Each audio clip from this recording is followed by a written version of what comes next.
C'est dimanche soir, c'était les clubs, c'est l'heure de jeu. Madame, monsieur, bonsoir. 1 heure pour revenir sur les matchs de cette 32e journée et principalement sur les performances de Sion et de Xamax. C'est les images du jour, la joie de Xamax au soir de cette 32e journée de son président parce qu'il y a eu victoire xamaxienne. Vous le voyez, les sourires des Neuchâtelois qui vont saluer les supporters qui ont fait le déplacement de la Stockholm Arena. Et puis Murat Yakin du côté de Sion qui essaye de remotiver et de consoler ses joueurs puisque Sion s'est incliné lourdement contre Young Boys. On va revenir sur ces deux parties, mais sur les autres également avec vous. Claude Rive, bonsoir. Bonsoir. Vous êtes des nôtres depuis le début de la journée. On a vécu passablement de choses. On va prendre le temps d'écouter les protagonistes et de développer tout ça. Bonsoir également à vous, Loïc Refait. Bonsoir Mathias, bonsoir Claude. Avec vous, on va commencer non pas par la Super League, mais par la Challenge League, parce qu'il y a deux autres clubs romans aussi qui nous intéressent. C'est Servette, c'est Lausanne. Ils ont joué hier avec des fortunes diverses. Oui, exactement. Et surtout, le match de Lausanne face à Aro sonnait comme une véritable finale pour cette place de barragiste, puisque 5 petits points séparaient les Argoviens des Vaudois avant la rencontre. Match donc capital. Et on va le voir, c'est Aro qui se montre dangereux dès la 36e minute avec Varol Tazar qui va pouvoir ouvrir la marque sous la neige abondante du Bruglifeld. Après Genève, début avril, les Vaudois sont condamnés à jouer les matchs décisifs dans des conditions difficiles. À la 69e minute, l'arbitre siffle penalty sur cette faute de Brandao sur Schnövli. Neumayer transforme, c'est 2-0, puis 3-0 par Schnövli à 10 minutes du terme suite à un cafouillage. Après sa victoire à Servette, Aro bat Lausanne et se relance totalement pour cette place de barragiste. Claude, les Vaudois vont clairement trembler lors de leurs 4 derniers matchs. Oui, alors j'espère pas qu'ils vont trembler, parce qu'ils tremblent, ce sera un très mauvais signe. C'est justement de garder son sang-froid, garder son jeu. Il faut que Lausanne se rende bien compte que, en fait, ils ont les cartes en main. C'est Aro ne les a pas. Lausanne peut faire la différence, ils peuvent faire les points, donc c'est quand même toujours un avantage. J'aimerais mieux être l'entraîneur, je dirais, de Lausanne, d'avoir 2 points, plus le goal average positif, que d'être celui de Aro à 4 matchs de la fin. Donc il ne faut pas tourner les choses et puis pas commencer à paniquer, mais c'est vrai que ce match, il ne fallait pas le perdre. Après 4 victoires, avec quand même un Lausanne Sport qui a montré des lumières qui étaient intéressantes, hein. En tout cas, ce mois d'avril était intéressant du Lausanne Sport. Là, quand même pas de chance, de nouveau un match au sommet dans la neige. On savait qu'à Aro, ça allait être compliqué, ils ont mis la pression. Mais maintenant, c'est vrai que la force de caractère de cette équipe, maintenant Lausanne doit montrer, l'équipe doit montrer, on a une force de caractère où on ne l'a pas. Et c'est parce que c'est maintenant que ça va être décisif. C'est en fait plus le mental et la faculté de jouer les uns avec les autres, de souffrir, de combattre et de jouer qui va faire la différence. Parce que Aro, ils ont ce mental-là. Aro qui avait déjà posé bien des problèmes à Servette la semaine passée en s'imposant 2-1 au stade de Genève. Alors Servette voulait renouer avec la victoire ce week-end lors de son déplacement à Chafouz. Et les Grenats n'ont absolument pas tremblé. À la 28e minute, cela combine parfaitement côté gauche et Timothée Cogna ouvre la marque d'une superbe frappe. 2e but cette saison pour le joueur prêté par l'OL. Puis en fin de match, Michel Chagas va profiter d'un superbe service de Stevanovic pour inscrire son 11e but de la saison. 2-0, score final. Servette fait un pas de géant vers la Super League.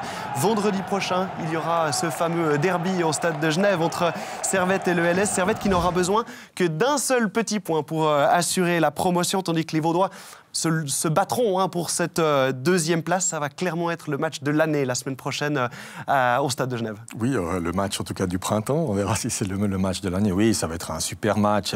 En plus, Lausanne-Servette, c'est le derby lémanique, naturellement, qui est chargé d'émotions. Je pense que Lausanne n'a pas envie que Servette fête le titre déjà alors qu'ils sont sur le terrain. En plus, c'est quand même 3 points qui seront très très importants. Mais si on voit le parallèle entre les deux équipes encaissent 1 but par match. Donc du point de vue défensif, elles sont au haut niveau. Mais il y a 6 joueurs de Servette qui ont marqué plus de buts ou la même chose que le meilleur du Lausanne Sport. Et donc 4 qui sont à 40 buts ou à 38 buts, alors que le meilleur, c'est Dominguez qui a mis donc encore 2-3 pénaltys. Donc on voit vraiment que le jeu offensif n'est vraiment pas à la hauteur de Servette et même pas à la hauteur de Aro. Et où le bas blesse, c'était bien sûr sur le pouvoir offensif, sur le jeu tout simplement du Lausanne Sport. Mais c'est quand même un petit peu un drame, entre guillemets, pour le football roman de voir que Servette, bien sûr, ils ne vont pas se priver s'ils peuvent être titrés, s'ils peuvent accéder à la Ligue supérieure vendredi prochain, mais le face au détriment quelque part dans Lausanne Sport, qui pourrait être barragiste et qui vendredi ou samedi ou dimanche, à l'issue de la prochaine journée de Challenge League, pourrait ne plus être dans cette position qu'il occupe depuis bien longtemps. Oui, mais ça, c'est pas du tout dans les esprits des joueurs de Servette. Ils veulent gagner le match, les compétiteurs, et puis voilà, si on face, ce serait Kriens, ce serait n'importe qui, voilà, on veut gagner le match, c'est Lausanne, à Lausanne de se débrouiller, et encore une fois, la balle est dans leur camp, parce qu'ils ont encore tout dans les mains, ils peuvent faire un match nul, s'ils font les 4 matchs, je sais pas, 10 points par exemple, eh bien, je pense qu'ils vont accéder aux play-offs, s'ils font 4 matchs, 6 points, ils vont peut-être pas y accéder, donc je dis bien, ils ont encore les choses entre leurs mains. Alors on a un sujet qu'on a préparé sur ce derby puisqu'il y aura un dispositif spécial de la part de Téléclub, bien évidemment, vendredi prochain avec studio directement du côté de Genève. Avant ce sujet, on va quand même regarder les résultats de cette journée de BRAC Challenge League et les incidences au classement. Oui, on va clore cette parenthèse Challenge League avec les résultats du week-end. Rapperswil qui s'impose face à Kriens, c'était vendredi soir. Servette qui s'impose à Schaffhouse. Winterthur également vainqueur face à Ville. Chiasso qui s'incline contre Vaduz. Et on l'a vu, la défaite du Lausanne Sport 3-0 au Brugglifeld sous la neige. Au classement, Servette à 67 points compte 11 points d'avance sur le Lausanne Sport qui n'a plus que 2 petites unités d'avance sur les Argoviens. Ça s'annonce très très chaud pour la fin de saison. Ensuite, on retrouve Winterthur qui est décroché pour cette place de barragiste. Ensuite, on a un véritable paquet avec Ville, Vaduz, Rapperswil, Kriens et Schaffhouse qui se tiennent en 3 points. La lutte contre la relégation s'annonce très très chaude et haletante jusqu'à la fin du championnat. Et Chiasso, 10e lanterne rouge avec 5 points de retard sur Schaffhouse. Un coup d'œil sur la prochaine journée avec Schaffhouse qui va recevoir Aro, Kriens, Ville, Vaduz, Winterthur, Chiasso, Rapperswil. Et puis vendredi soir, 20h, Servette contre Lausanne Sport. Alors, avant ce 4e derby, il y a eu une victoire de Servette, une victoire de Lausanne, un match nul avant ce 4e derby. Eh bien, la rédaction s'est intéressée à la cellule de recrutement des 2 clubs romans. Autant Servette que Lausanne se sont renforcés, mais avec des fortunes diverses. C'est un sujet de Sébastien Clément. C'est surtout une interrelation, le recrutement. C'est-à-dire qu'on ne va pas amener des joueurs que le staff ne veut pas, quoi. Un recrutement, il dépend toujours de ce que vous avez à disposition, sous contrat. On ne peut pas changer une équipe complète ou partiellement, simplement parce qu'on en a envie. Le recrutement est devenu un élément primordial pour réaliser une bonne saison. Servette qui s'est renforcé dans ce domaine avec la venue de Gérard Bonneau de l'Olympique lyonnais a misé juste.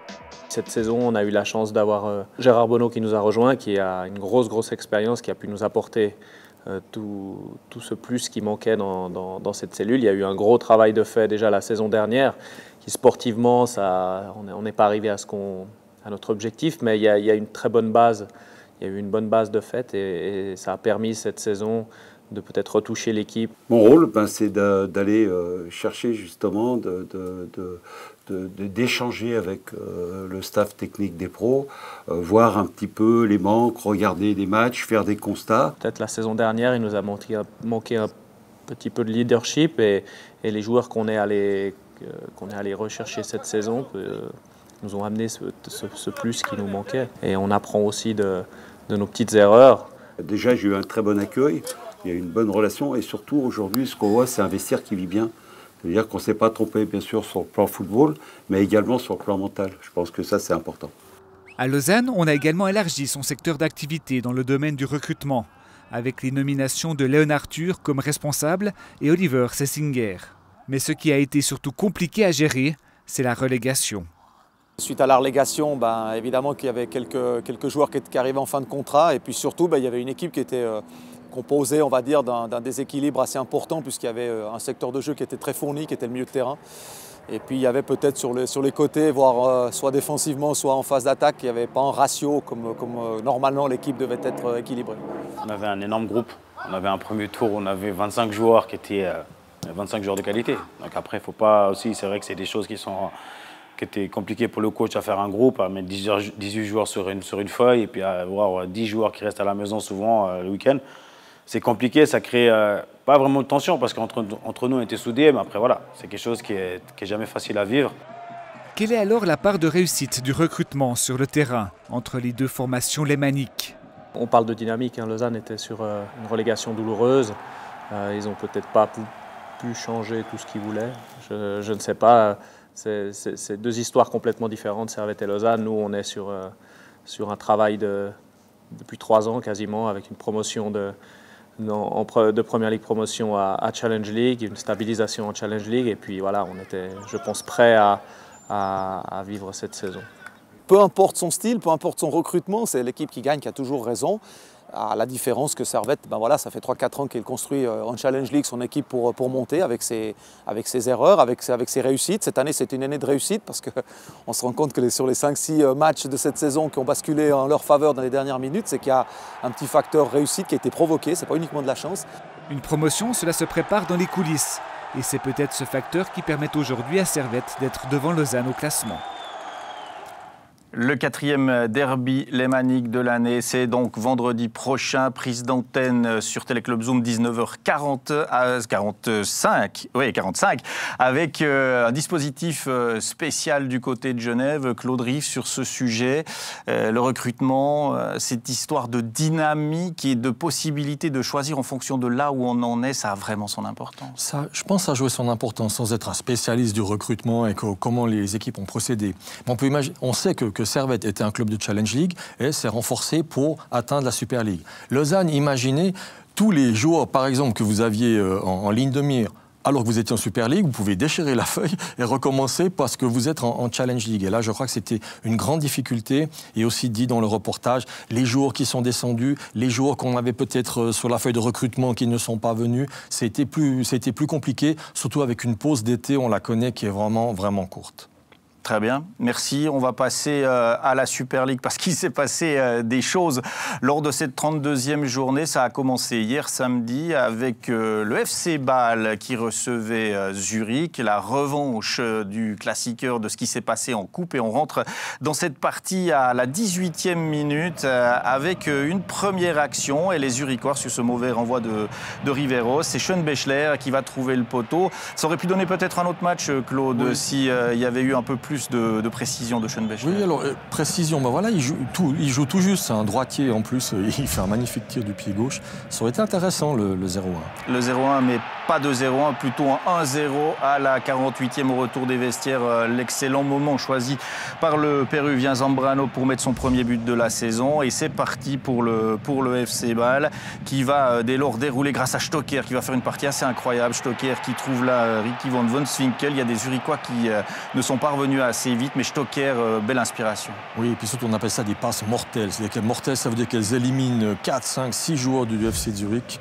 C'était grande classe. Et puis encore Stocker pour Zegrova qui venait d'entrer. C'est de la petite nouvelle pépite qui la croise et qui prend la mauvaise décision. Un premier raté, un deuxième raté encore et toujours avec Stocker là, qui contrôle magnifiquement bien et qui offre une deuxième balle de but. Cette fois-ci, c'est à Ricky van Wolfswinkel. Comment on explique des ratés pareils? C'est un manque de concentration. Il était déjà en train de fêter son but avant de tirer. Ayeti, lui, va fêter un véritable but puisque on le connaît. Ayeti, lui, il ne manque pas dans ces situations-là. Il marque le 3e but. Bâle qui s'impose donc encore une fois contre Zurich et qui met Zurich dans une mauvaise situation. Oui, Zurich dans une mauvaise situation. On a eu l'occasion de parler grâce aux Purs en Challenge League. Zurich qui va combattre. Ce serait incroyable que cette ville de foot et ce canton, le plus grand de Suisse, le plus peuplé de Suisse, qui a d'énormément de joueurs de talent aussi dans les sélections. On a beaucoup de joueurs de Zurich et de Getse. Que ces deux équipes se retrouvent en Challenge League, ce serait une catastrophe. On peut quand même, on connaît Ludovic Magnin, il va pas lâcher et tout. Mais ça va être difficile parce que quel quart tirer, vraiment, j'aurais de la peine à vous dire qui va faire le match de barrage contre le 2e de Challenge League. Ouais, la semaine prochaine, le Xamax Zurich pourrait nous donner quelques enseignements. On va passer à l'autre match, c'était Getse justement, qui recevait Saint-Gall. Voilà, exactement. Getse qui devait absolument prendre des points pour entretenir toute lueur d'espoir avant ce déplacement de Neuchâtel Xamax à Thun. Eh bien, ça a été très très compliqué face aux hommes de Peter Zeidler. Getse n'a jamais été en mesure d'inquiéter les brodeurs. Voilà l'action la plus dangereuse des sauterelles avec Ngoy en début de match. Ce n'est pas cadré. Tranquillo Barnetta va terminer sa dernière saison sur une bonne note, veut terminer sur une bonne note. Son coup franc de la 51e minute est superbe. Lindner est à la parade. Puis, à l'heure de jeu, Saint-Gall trouve la faille. Bakayoko pour Barnetta. Saint-Gall s'impose 1-0. On l'a vu avec cette victoire de Xamax cet après-midi. La relégation de Getse est quasi définitive. Claude, on en parle, mais il y a quand même un aspect presque émotionnel. La relégation du Rekordmeister, on a quand même un petit peu de peine à y croire. Oui, on a du peine à y croire, surtout que je les ai affrontés dans les grandes années. Ça a toujours été un club leader qui est un peu en avance sur les autres. Et puis après, tout le monde s'est adapté à Grasshoppers avec la puissance aussi financière, son fameux club du jeudi qui n'existe peut-être plus, je ne sais pas où ils en sont, mais surtout des gens qui étaient à l'avant-garde. Mais jusqu'en 2003, je dis ça de tête, après il n'y a plus de titre de champion de Suisse, c'est quand même long pour Grasshoppers. Et quand on commence la dégringolade, c'est-à-dire que quand on a un grand club, imaginez Barcelone qui ne gagne pas un titre pendant 15 ans, il serait à quel niveau dans la Liga espagnole? Ça ne paraît pas possible, quoi. La réaction, l'électrochoc, il aurait dû intervenir il y a peut-être 4, 5, 6 ans? Oui, tout à fait. Ils ont pris, il y a eu une accumulation de mauvaises décisions. Je pense simplement aussi, par exemple, dans le secteur de formation, ça fait 12 ans que je les suis, il y a eu peut-être 9 directeurs de formation au niveau des jeunes. Donc, des changements permanents, tout le temps, on remet en question les gens, les entraîneurs. Il y a aussi des batailles en coulisses entre des gens qui veulent prendre le pouvoir ou qui le gardent par manager interposé. C'est un maelstrom de personnes incompétentes et quelquefois très puissantes, et puis qui fait que, ben voilà, à un moment donné, mais c'est ça le football. Si on perd les bases et qu'on travaille, il faut un directeur, c'est-à-dire un directeur sportif, il faut un président, il faut un entraîneur. Si ces trois-là fonctionnent bien, eh bien le club a des chances de durer. Si ça ne fonctionne pas, à un moment donné, c'est une suite logique. C'est même pas surprenant. C'est une suite logique. Bon, on les attendait quand même pas en Challenge League, ça, il faut le reconnaître. La transition est toute trouvée, Claude, lorsqu'on parle de Getse, avec toutes ces personnes qui gravitent, et puis on prend un autre club, celui de Thun, où là, entre le président, le directeur sportif, l'entraîneur, ça fonctionne. Et le match du jour du côté Thun, c'était contre Xamax. Alors, avant de voir ce qui s'est passé, on vous propose de faire un peu plus ample connaissance avec l'entraîneur de ce FC Thun, un homme normal, un homme discret, Marc Schneider, que Nicolas Emmenegger est allé rencontrer. Ich bin gerne normal, was auch immer das bedeutet normal, aber für mich sind das diese Werte, die ich mitbekommen habe aus meiner Familie, die bedeuten mir und meiner Frau sehr viel. Die decken sich aber auch mit den Werten, die wir hier beim FC Thun haben. Und darum denke ich schon, dass ich in Anführungsstrichen ein normaler Mensch bin, der nach seinen Werten lebt. Est-ce que dans le monde du football, c'est difficile d'être normal? Für uns oder für mich ist das nicht schwierig, weil ich so bin. So, ich muss nichts spielen, ich muss nichts extra machen, sondern ich bin so, wie ich bin. So bin ich auch im Umgang mit meinen Spielern, mit meinem Staff. Ich lebe das wirklich so, wie ich das fühle. Und ich habe das Glück, dass ich keine Rolle spielen muss. Quand vous étiez un peu plus jeune, vous avez débuté à Thun, et un jour vous êtes parti à 22 ans du petit Thun au grand Zurich, non seulement le club, mais aussi la taille de la ville. Ça, c'était un pas normal aussi? Ja, das war eine Herausforderung. Wirklich, ich bin zum ersten Mal weggegangen von meiner Familie. Das erste Mal alleine gewohnt, beziehungsweise zusammen mit meiner Freundin dazu mal, die jetzt meine Frau ist. Sind wir nach Zürich gegangen, das war wirklich eine andere Welt. Wir sind ja gerade dann aufgestiegen, als ich nach Zürich gekommen bin, und dann bin ich schon der kleine Oberländer aus den Bergen, war ich da. Das hat man auch gespürt, das haben die Leute und die Spieler auch ein bisschen zu spüren gegeben. Also es war keine einfache Zeit am Anfang, um dort Fuß zu fassen, weil wir einfach die Leute aus den Bergen sind, für die Zürcher. Am Schluss war es super und ich möchte keine Minute missen. Vous êtes tellement bien adapté à Zurich que rapidement vous êtes devenu même capitaine d'une équipe avec Stephen Bergen, Xavier Marguera, quand même capitaine. C'est un rôle de leader. Vous vous sentiez déjà leader dans l'âme? Ja, ich war auch in dieser Zeit, denke ich, schon ein Leader. aber auf meine persönliche Art. Ich war nie der Lautsprecher, der überall in der Zeitung oder sonst wo war, sondern ich habe das versucht, auch damals mit meiner persönlichen Art zu machen, dass ich sehr integrativ war, dass ich mit allen Spielern eigentlich ein sehr gutes Verhältnis hatte.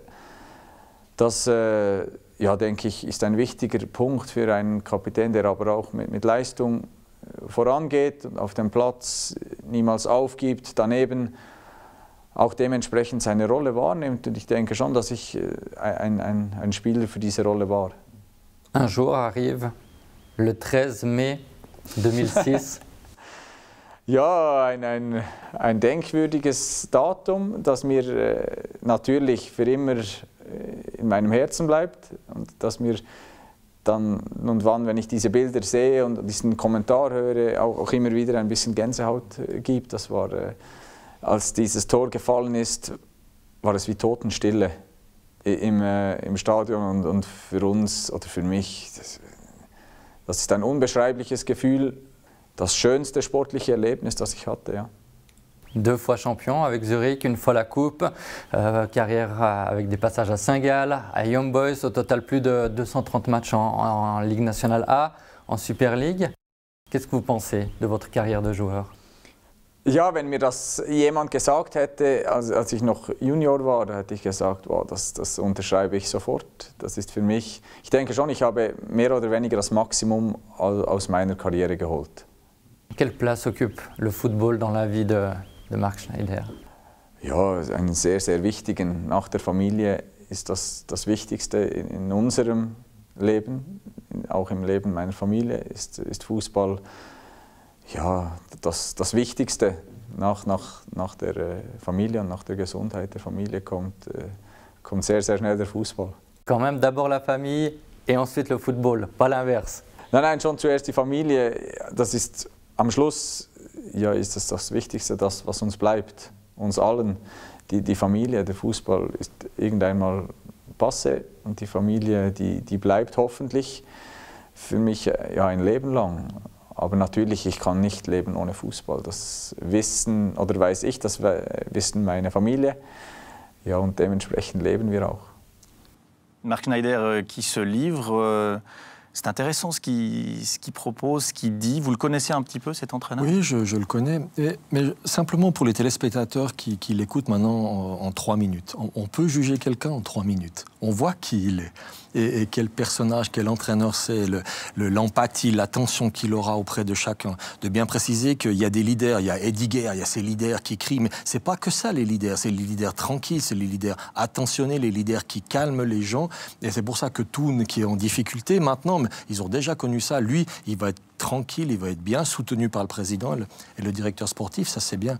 Mais c'est un homme, oui, que je connais bien, puisque avec les sélections nationales, des fois, il vient aussi voir des matchs, et avec les cours d'entraîneur, on se croise, il est exactement là, c'est lui.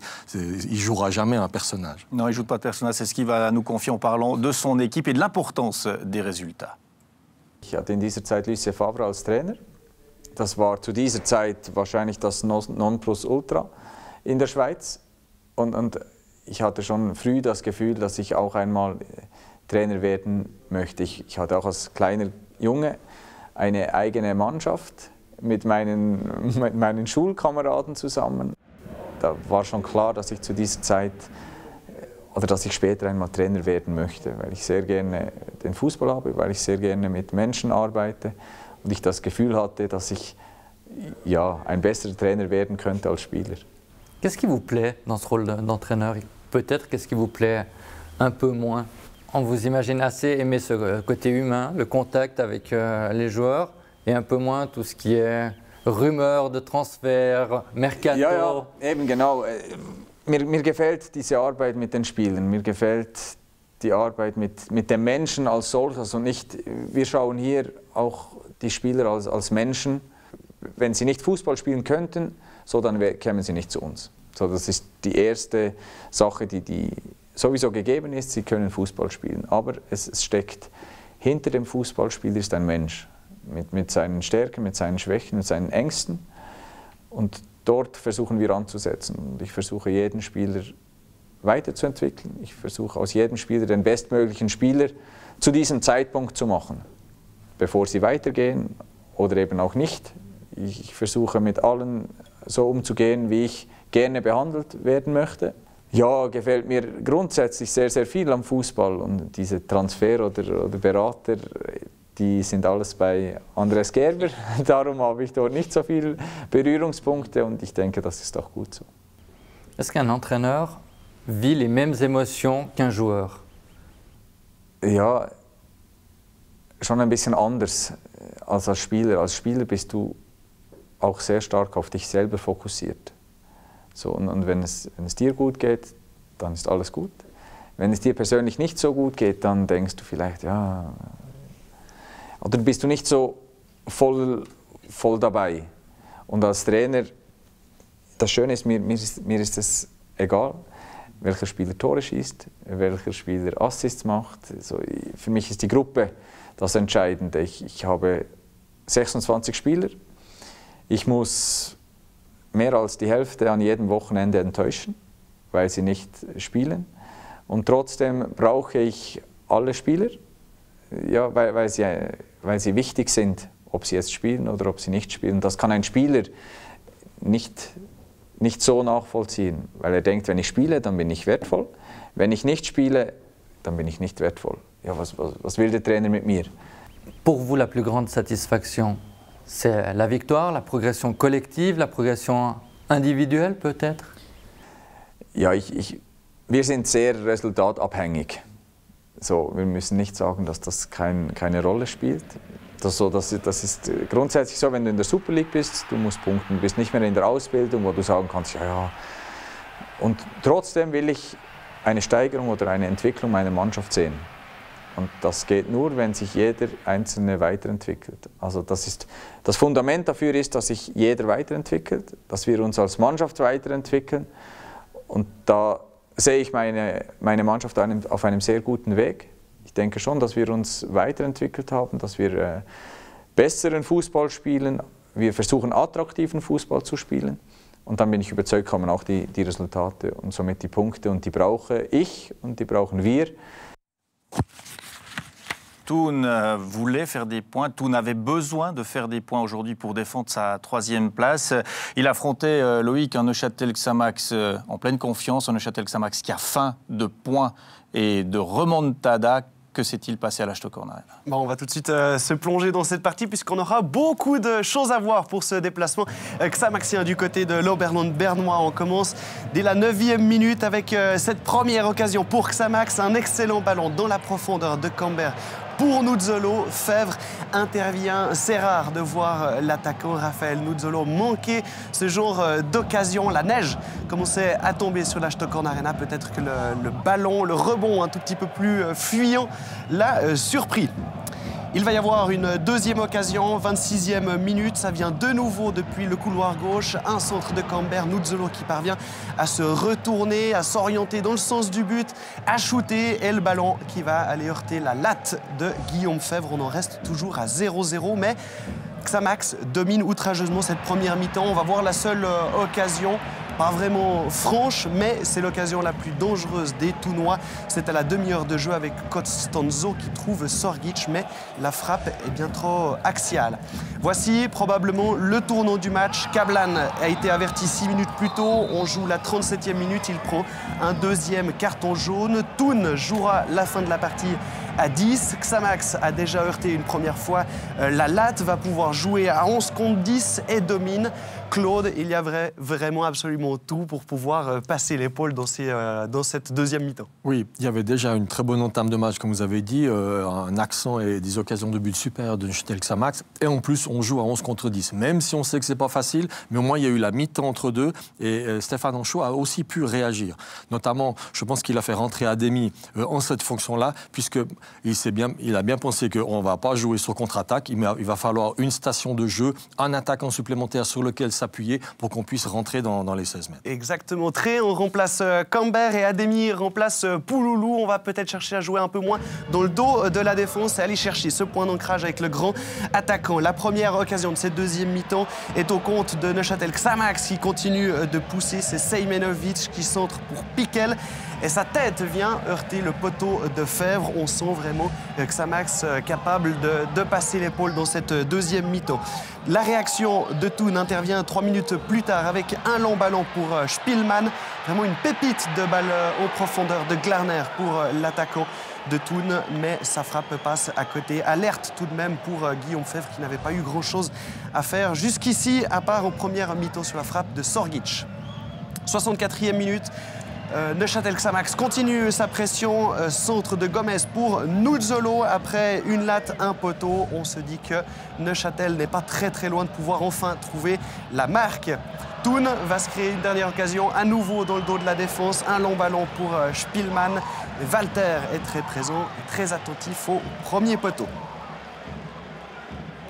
Ademi, Kemal Ademi qui avait déjà marqué face à Lucerne, face à Young Boys en étant entré en jeu, va à nouveau se montrer décisif. Le joker neuchâtelois qui trouve la marque à la 75e minute. C'est lui qui se retrouve en duel face à Rodriguez. Il parvient à se retourner et fait tout juste. C'est donc 1-0 pour Neuchâtel Xamax. Ademi, dans sa foulée, est inarrêtable. Il parvient à dribbler Fèvre sur une mauvaise passe en retrait du Genevois Michael Rodriguez.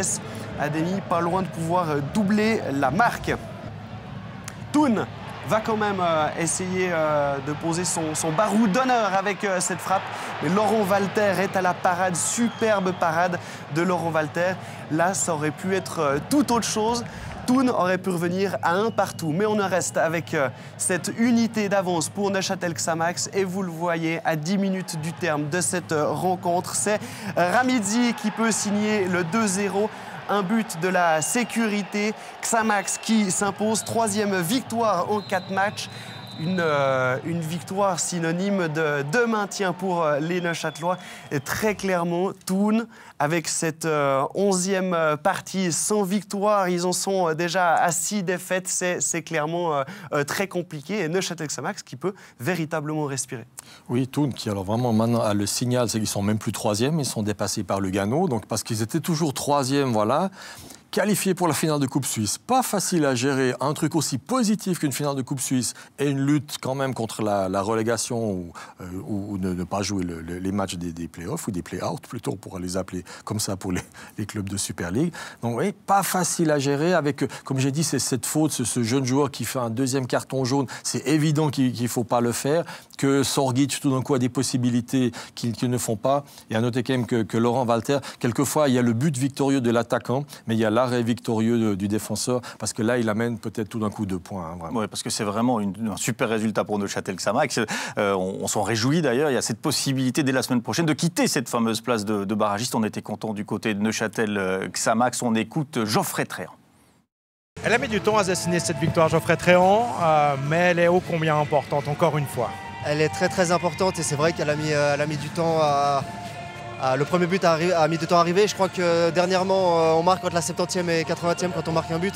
Encore une fois aujourd'hui, on a su être patient. On s'est fait peur 1 ou 2 fois sur des contres de Thun. Mais au final, on a eu ce qu'on voulait. On est venu chercher la victoire et puis le chemin continue, on continue d'avancer et puis c'est très bien pour nous là. Vous me disiez, si on fait le barrage, en tout cas on aura tout fait pour l'éviter. Et là, vous vous battez comme des lions pour éviter cette 9e place. C'est clair. On est sur un trend, disons, positif. Et puis il ne faut surtout pas qu'on lâche parce que malgré ça, il y a la possibilité qu'on fasse les barrages, malgré les bons résultats qu'on fait. Et puis ce sera de toute façon un avantage d'arriver en barrage avec des bons résultats. Donc il faut absolument qu'on continue comme ça. En plus, que chaque journée qui passe, on voit que... on est toujours 9e, mais cette fois, il y a 2 équipes qui sont à 1 point. Voilà, si on continue comme ça, il y aura peut-être une bonne surprise. Ouais, ces 2 équipes, elles sont 1 point devant vous. C'est Zurich et c'est Sion, vos 2 prochains adversaires. Voilà, je crois qu'il n'y a pas grand-chose à dire là-dessus. Ça va être des matchs extrêmement importants. Le premier, on a la chance de recevoir Zurich. Et puis il va falloir que ce soit un avantage chez nous. Se mettre le public dans la poche, que ça pousse un peu, qu'il y ait un peu de monde. Voilà, bien commencer et puis je pense qu'on peut avoir des bonnes surprises encore. C'est Zurich, Session, tout est dit pour Neuchâtel Xamax. Il y avait un autre Neuchâtelois qui a accepté de répondre à nos questions, mais lui, il fait partie de l'équipe des perdants, c'est le gardien Guillaume Fèvre. Guillaume Febvre, la série noire se poursuit là pour Thun. Aujourd'hui, c'était compliqué, en jouant plus d'une mi-temps à 10 contre 11, de venir à bout de ce Xamax-là. Oui, c'était compliqué, même si je crois qu'en deuxième mi-temps, on a montré du caractère. On a montré aussi qu'on pouvait jouer au ballon, même avec un joueur de moins. Ce qui me fait un peu plus souci, c'est que ça a été encore plus compliqué en étant 11 contre 11 en début de match. Donc c'est ça où on doit mieux faire, c'est prendre le lead du match, prendre le contrôle à 11 contre 11 et pas attendre voilà, ce genre d'événement pour se réveiller ou pour prendre plus d'initiatives sur le terrain. On le disait en avant-match avec votre entraîneur, c'est le mois de tous les dangers pour Thun. Vous pouvez tout gagner comme tout perdre. Et là, pour l'instant, vous êtes plutôt dans le trend négatif. Oui, et puis je crois qu'on est maintenant dans la dure réalité du maintien, avec voilà, un Xamax qui revient toujours plus près. Mais vraiment, voilà, maintenant, c'est vraiment essayer de trouver les forces nécessaires pour sortir de cette situation. Et puis vraiment se focaliser sur notre jeu, qui doit être meilleur, parce que si on ne gagne pas 11 matchs d'affilée en championnat, c'est que voilà, c'est pas un hasard, c'est qu'il y a des manquements, il y a des choses à revoir, sans pour autant voilà, paniquer. On a encore de belles choses devant nous et puis on y croit. Le masque pour Guillaume Febvre et la dure réalité du maintien. Tout est dit. Pour terminer ce moment consacré au match entre Xamax et Thun, on retrouve une dernière fois l'entraîneur du FC Thun, Marc Schneider, qui nous parle de son attachement à ce club du FC Thun. Ja, ich habe natürlich nicht vom FC Thun geträumt. So, ich war beim FC Lerchenfeld und sie waren in derselben Liga. Erste Liga, manchmal zweite Liga. Natürlich habe ich, wie fast alle in dieser Region, ein sehr starkes Verhältnis zu IB gehabt. Und zu einem späteren Zeitpunkt ist für mich Servette war immer so ein Verein, der mir sehr imponiert hat, weil sie schönen, attraktiven Fußball gespielt haben. Aber natürlich als Junger sind wir ins Wankdorf gefahren mit meinem Vater, mit meinen Freunden. War natürlich IB der Verein in der Region. Est-ce que vous veniez quand même des fois à Thun voir les matchs ou pas du tout? Nein, wirklich nicht. Wir waren alle beim FC Lerchenfeld. Wir waren immer erste Mannschaft, sind wir schauen gegangen, wenn wir Zeit hatten. Das war für uns so der Verein. Wir wollten zuerst einmal beim FC Lerchenfeld in die erste Mannschaft und nicht, ja, Thun hat es in dieser Form damals noch nicht gegeben. Qu'est-ce que vous pensez de l'évolution de ce club? Ja, wir hatten auch schwierige Zeiten beim FC Thun. Natürlich mit dieser Zeit nach der Champions League. Wir hatten extrem schöne Zeiten, oder der Verein hatte extrem schöne Zeiten mit der Champions League als solches, mit der Qualifikation für die Europa League. Und wir hatten eben auch diese Schwierigkeiten und jetzt sind wir wieder auf einem Niveau, wo wir stolz sind auf den FC Thun, wo wir stolz sind, für diesen Verein arbeiten zu dürfen, diesen Verein zu repräsentieren. Das ist für viele hier nicht nur ein Arbeitgeber, sondern es ist auch ein Stück weit eine Herzensangelegenheit. Qu'est-ce qui fait la force aujourd'hui de ce club? Ich denke schon, diese Menschlichkeit. Wir haben in der Führungsetage mit dem Präsidenten, mit dem Sportchef, mit dem Trainerstaff dieses Familiäre. Häufig sagt man, ja, der FC Thun, Familie, bla bla bla. Das ist für uns schon wichtig. Ich denke, die Spieler merken das auch, dass wir ein bisschen anders funktionieren als andere Vereine. Und wir wollen nicht einfach nur sagen, ja, wir sind anders oder wir wollen etwas Spezielles machen, damit wir anders sind, sondern wir sind so. Wir versuchen das zu leben und das spüren die Spieler und ich denke, sie entwickeln sich hier auch in einem Umfeld, in einem sehr ruhigen Umfeld, immer wieder weiter und machen dann ihre Schritte und gehen dann zu den größeren Vereinen in der Schweiz.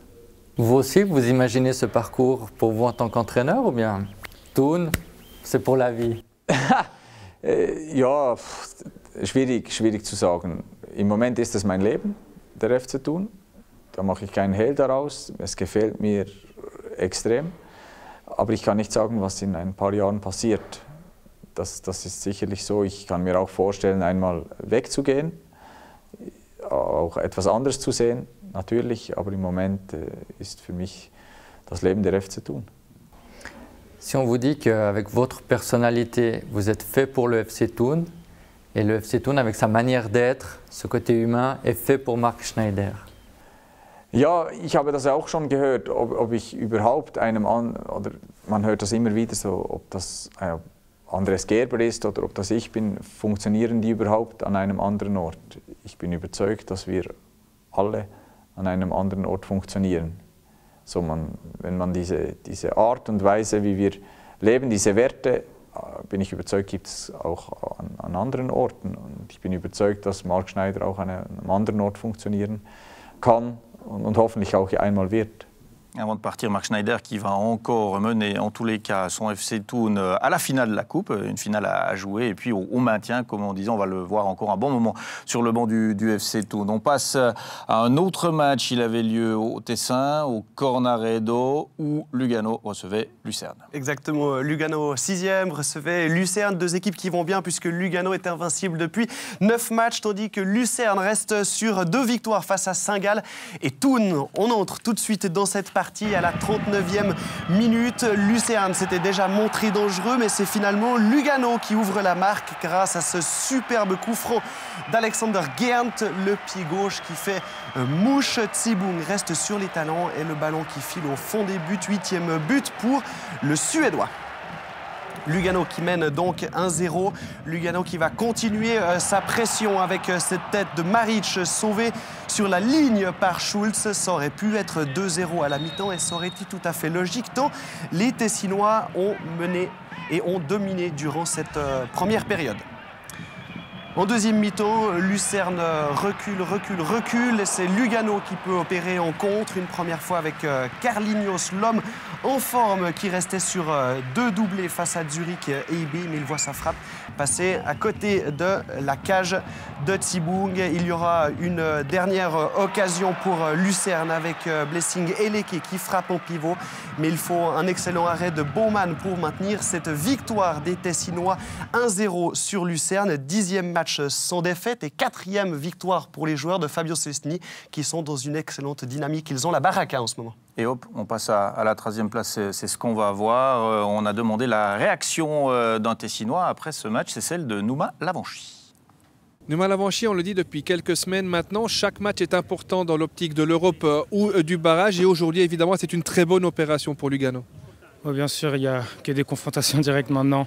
Le championnat est très serré dans les deux sens, donc aujourd'hui c'est clair qu'on passe à 41, donc ça nous fait vraiment beaucoup de bien, un petit bol d'air, mais c'est pas fini parce qu'on n'a encore que des confrontations directes jusqu'à la fin, ça peut aller très vite, mais cette victoire nous fait beaucoup de bien. Ouais. Vous avez tenu bon face à Lucerne qui est revenu plus fort sur la fin de la partie. Oui, c'est clair, ils ont des bons joueurs, ils ont pas mal de qualité dans les airs, ils ont des grands joueurs, ils ont essayé jusqu'au bout, mais je pense qu'on a fait un très bon match défensif. Tous ensemble, on a gagné pratiquement tous les duels, que ce soit sur les deux centraux ou sur la ligne de défense, donc je pense qu'on peut être très fiers de notre prestation. Vous l'avez dit, vous regardez match après match pour cette fin de saison, mais tout de même, cette victoire aujourd'hui avec 41 points, ça vous fait quand même un peu plus penser à l'Europe? Oui, on joue l'Europe, on jouera l'Europe en fonction de nos prestations. Si on fait des prestations comme ce soir, c'est clair qu'on peut voir plus haut. Mais comme je l'ai dit, ça va très très vite, en haut et en bas. Mais c'est clair, en fonction de nos prestations, on verra là où on finit en fin de saison. Mais on peut être optimiste en tout cas. Ouais, tout le monde reste prudent et c'est demi, c'est normal parce que les choses bougent vraiment très très vite. Elles ont aussi bougé aujourd'hui du côté de Tourbillon où Sion recevait le champion IB. C'est parti très vite dans cette partie, 8e minute et Young Boys qui ouvre déjà la marque Claude Riff avec un 1-2 d'école dans les 16 mètres et puis Nsame qui n'a plus qu'à terminer. Magnifique action offensive où là on voit que IB est en dessus. 1-2 dans les 16 mètres, comme on nous a dit, c'est souvent dangereux. Pas de position de hors-jeu, du moins pas sur cette image. Bien fait. Young Boys qui mène, Young Boys qui déroule et sur coup de pied arrêté, on avait relevé la difficulté des Valaisans dans ces situations de jeu lors des dernières rencontres qui ont failli doubler la mise par Pass Fasnacht. Et puis, Sion va réussir à réagir, à sortir la tête de l'eau avec 2 belles actions en quelques minutes. Là, Sion a manqué le moment pour revenir dans la partie. Oui, notamment ce coup de tête qui est magnifique. L'action est superbe. On ne peut faire aucun reproche ni à Morgado ni à Thomas, naturellement. Et ça, c'était une très belle possibilité. Il y en aura une pour Kazami qui était quand même pratiquement omniprésent, vraiment très dangereux pendant tout le match. Le ballon va lui revenir. Regardez, contrôle volé. C'est grande classe. Et Von Balmos qui a failli être un tout petit peu court. Et il y a ce temps fort d'essai Dunois qui essaye de revenir. On se dit que c'est possible et que si le FC Sion arrive sur cette marque à la mi-temps, eh bien, il y aurait peut-être de quoi faire. Mais Young Boys va enfoncer le clou juste avant la mi-temps avec là encore une très très belle incursion et une facilité déconcertante pour les avants de Young Boys. Oui, c'est ça, c'est que quelqu'un qui percute comme ça défensivement, il faut l'accompagner, il faut l'empêcher de faire ça. Regardez comme il percute la chaîne défensive des 3 joueurs du FC Sion. Donc là, Sion souffre passablement. Il y a un déficit au niveau défensif. Il y a beaucoup de changements de joueurs. Quelquefois, ils sont suspendus à 1 match, 2 matchs. Kouassi est là, il revient, il repart. Le numéro 6 revient derrière. Murat Yakin n'a pas trouvé sa chaîne de 4 ou de 5 parce que c'était quand même un entraîneur qui est très fort pour positionner son bloc. Un peu comme Stéphane Anchaud. C'est ces entraîneurs qui, je pense, ne sont pas en difficulté pour poser un bloc défensif. Et là, visiblement, Murat n'a pas trouvé la formule. En tout cas, une formule qui dure sur 7, 8, 10 matchs et non pas sur 3. Et Young Boys qui va continuer, qui va enfoncer le clou en tout début de seconde période. On joue la 50e minute de jeu quand les Bernois vont marquer le 3e. C'est très bien fait par Torsten Schick qui enrhume complètement Morgado et qui finit le travail dans le petit filet. Rien à faire pour Finkelcher qui a bien joué et qui a retardé l'échéance longtemps finalement. Oui, il a retardé l'échéance. Alors là, c'est clair, c'est un contre 1. Mais regardez les autres joueurs qui pourraient peut-être éventuellement donner un coup de main parce qu'il y a quand même beaucoup de spectateurs sur ce 1 contre 1. Beaucoup de solidarité. Sion qui va se créer quand même des occasions, c'est un peu rude le score final pour le FC Sion ce soir parce que des occasions, il y en a eu. Il y a eu 3 poteaux finalement, on en voit un ici, c'est JT qui ajuste les montants avec Von Balmos qui réagit et puis O'Haro qui sauve sur la ligne. Il y a encore une occasion de Kazami à la 75e minute de jeu. Il y a peut-être une petite faute sur Von Bergen là au début de l'action. En tous les cas, Sion a quand même essayé, mais c'est peut-être ça le plus frustrant pour les Sédunois, c'est comme contre Bâle, il y a toujours ce sentiment qu'on pourrait, mais on n'y arrive pas. C'est vrai que le sentiment existe, c'est vrai que le 4-0 c'est plutôt 4-2 ou 5-3, enfin peu importe, on peut faire toutes les suggestions que l'on veut. De nouveau Kazami qui est là et qui s'est aussi heurté à un très bon gardien parce qu'il y a eu poteau avant, mais c'est le gardien qui l'a mis. Là, encore une fois, Von Balmos qui a eu du travail. Et puis Young Boys qui peut dérouler, qui marque un 4e but qui est vraiment trop sévère. Il n'y avait pas 4 buts d'écart sur la performance. Anecdotique, mais le meilleur buteur du championnat voulait aussi inscrire son nom une nouvelle fois sur la feuille de match et c'est chose faite. La grosse équipe de Young Boys qui a fait la différence face au FC Sion. On va tout de suite écouter la réaction d'un Sédunois, c'est Freddy Mveng qui évoque cette défaite. Freddy, aujourd'hui on mesure quand même la différence entre le champion et votre équipe actuelle. Cependant, ce 0-4, vous le jugez un peu sévère? Sévère, oui, mais quand on fait 4 poteaux dans un match, c'est plus de la malchance. Il faut commencer à vouloir vraiment essayer de la mettre au fond. On a encore notre destin en main, mais il faut se réveiller maintenant et puis pas demain, quoi. Ça fait 3 matchs que vous ne marquez plus. Vous sentez de la tension, de la crispation? On ne peut pas dire tension, crispation. Il y a des séries comme ça. Il y a 2 semaines, on était pour tout le monde les champions du monde, le nouveau FC Sion, blablabla. C'est que pour sortir de là, on peut compter sur nous-mêmes. Puis il faut faire avec. Vous l'avez dit, vous avez votre destin en main. Vous allez à Sagal, vous recevez Xamax, puis Getse. Clairement, il va falloir changer quelque chose. La mentalité peut-être? L'efficacité, c'est ce qui nous fait défaut depuis le début de saison. Parce que même quand on joue mal, on a les occasions. Aujourd'hui, sur l'ensemble, on ne fait pas un mauvais match, mais dans notre situation, ça ne suffit pas. Ouais, le match n'est pas mauvais, mais ça ne suffit pas parce qu'il y avait une locomotive, il y avait un bulldozer en face, c'était Young Boys. La réaction du futur retraité Steve Von Bergen. Stefan Bergen, Gerardo Seoane nous disait, au-delà des résultats, c'était la manière qui ne nous convenait pas. Aujourd'hui, vous avez remis les pendules à l'heure, clairement. Moi, je crois déjà contre Lugano, c'était bien. Il nous a manqué un petit peu de persuasion dans les 16 mètres des deux côtés, autant défensif qu'offensif. Aujourd'hui, on a eu tout ça. On a eu aussi la petite touche de chance parce qu'ils ont 2 ou 3 poteaux. Et on a su marquer au bon moment des magnifiques buts. Je crois que le troisième, on a la balle plus d'1 minute 30. Le premier, on fait une touche dans les 16. Donc il y avait de la manière. On a su imposer notre jeu. Et je pense qu'aujourd'hui, on a fait un match complet. D'habitude, on vous questionne sur votre prestation, vous êtes concentré sur votre prestation, mais quel sentiment vous avez en affrontant ce FC Sion? On a l'impression que vous passiez quasiment à chaque fois. Il manque quoi? De la maturité, il manque de la confiance?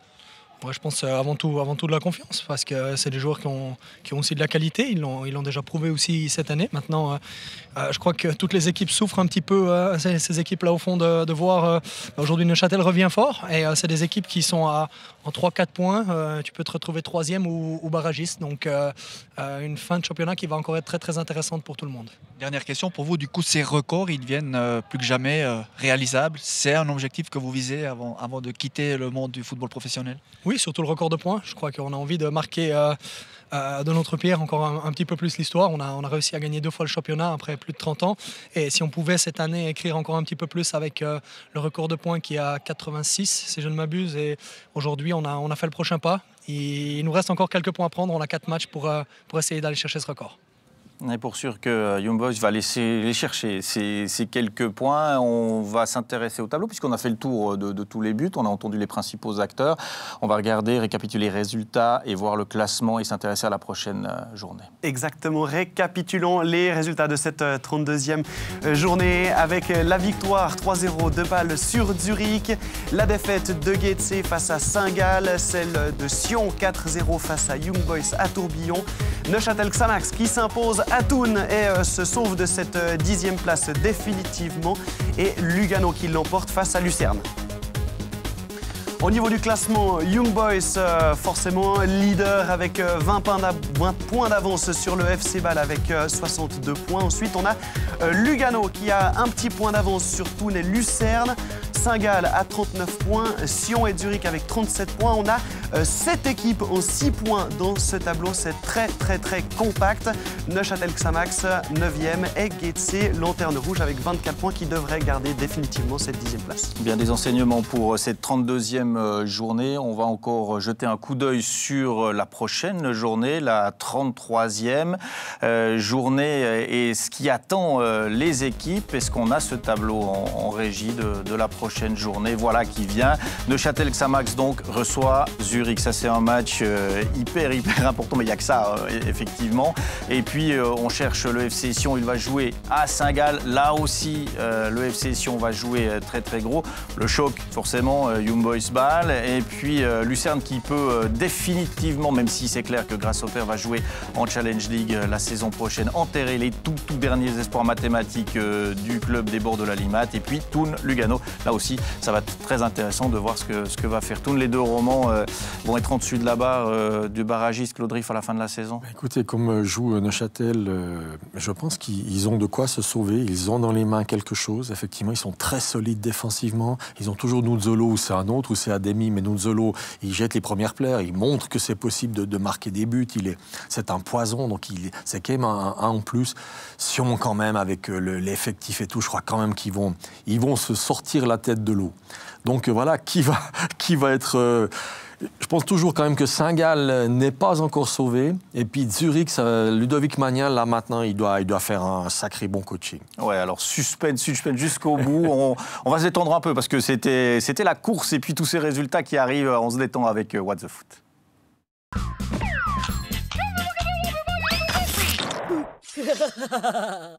Quand son équipe de Leeds United marque un but controversé alors qu'un joueur adverse était resté au sol, Marcelo Bielsa demande à ses hommes de laisser l'adversaire égaliser. Marcelo le fou devient Marcelo le juste. Bon, par contre, il gère assez moyennement le nom de ses adversaires. Ipswich.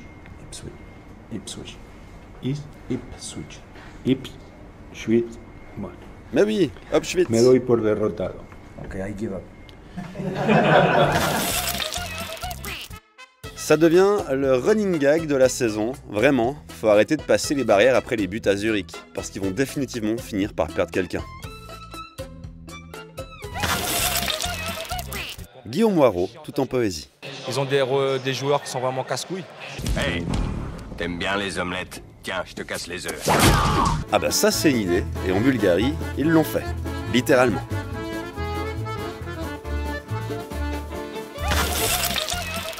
Mais qu'est-ce que je fais là? Ils sont étranges ces gens. C'est bizarre. Dans la même image à Lucerne, un arc-en-ciel et une licorne. Tout va bien, on a juste besoin d'un peu de repos. What the Foot, c'est sur Téléclub. Sur Téléclub, bien évidemment, également la Ligue des Champions à venir avec les matchs des demi-finales retour. On prend déjà le rendez-vous. Et puis, ce soir, il y a un studio. C'est la Serie A. C'est tout à l'heure. Restez donc sur Téléclub. Merci de nous avoir suivis. Merci, Claude Rive, d'avoir été avec nous ce week-end, ce dimanche. Merci à vous aussi, Loïc Refait. Merci et beaucoup. merci à vous de nous avoir suivis en ce dimanche. Une très, très belle fin de journée à toutes et à toutes. Restez sur Téléclub. À bientôt. Au revoir.